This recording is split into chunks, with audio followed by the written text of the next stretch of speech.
Magkakahiwalay na petition for indirect contempt ang inihain ngayong araw sa Korte Suprema ni Attorney Ferdinand Topacio, Attorney Mark Christopher Tolentino at Attorney Rolex Suplico laban kina Presidential Advisor for Poverty Alleviation Secretary Larry Gadon, Akbayan Party List Representative Percival Sendanya at Profesor na si Richard Hidarian. Binatikos ng mga abogado ang pambubuli ng tatlo sa Supreme Court matapos na naging desisyon nito na unconstitutional ang Articles of Impeachment laban kay Vice President Sara Duterte. Ang gawas po natin, for example, kay Percival Sendanya, sinabihan niya Supreme Court na Supreme Cuddler ng mga corrupt ng mga opisyales. Second, itong si Richard Hidarian nagpost sa Facebook and sa Twitter niya na lahat daw ng mga justices ng Supreme Court appointee ng mga Duterte, therefore hindi independent ang Supreme Court.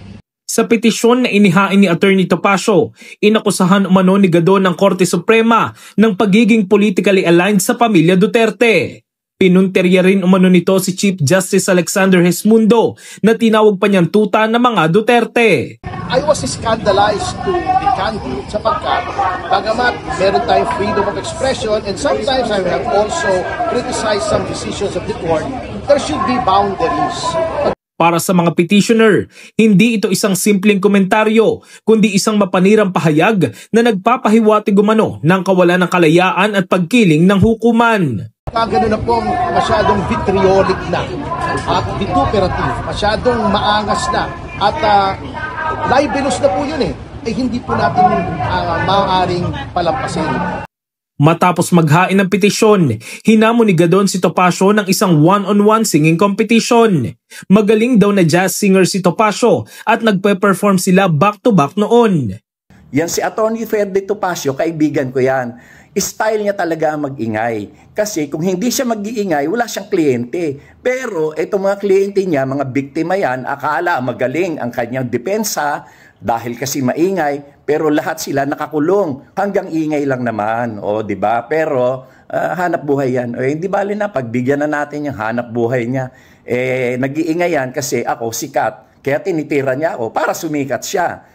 Pero sabi ni Topacio, alam niyo po, kaibigan ko yung si Atty. Gadon. In fact, lagi kami nagko-concert yan. But kasamang Larry, I'm sorry, but this is no laughing matter.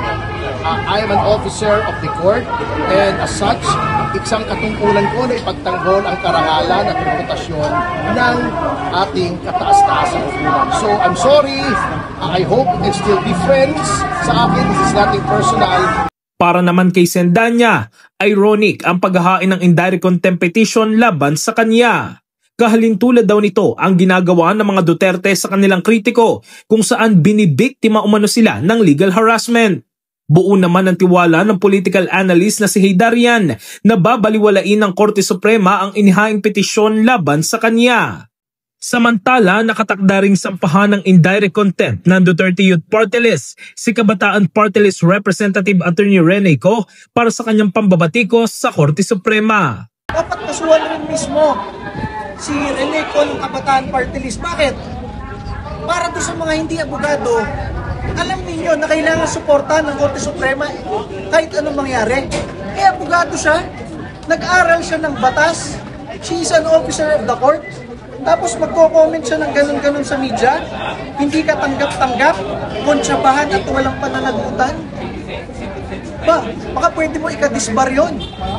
In the heart of changing lives, ako si Brigada Jico Custodio ng 105.1 Brigada News of Manila, the Music News Authority.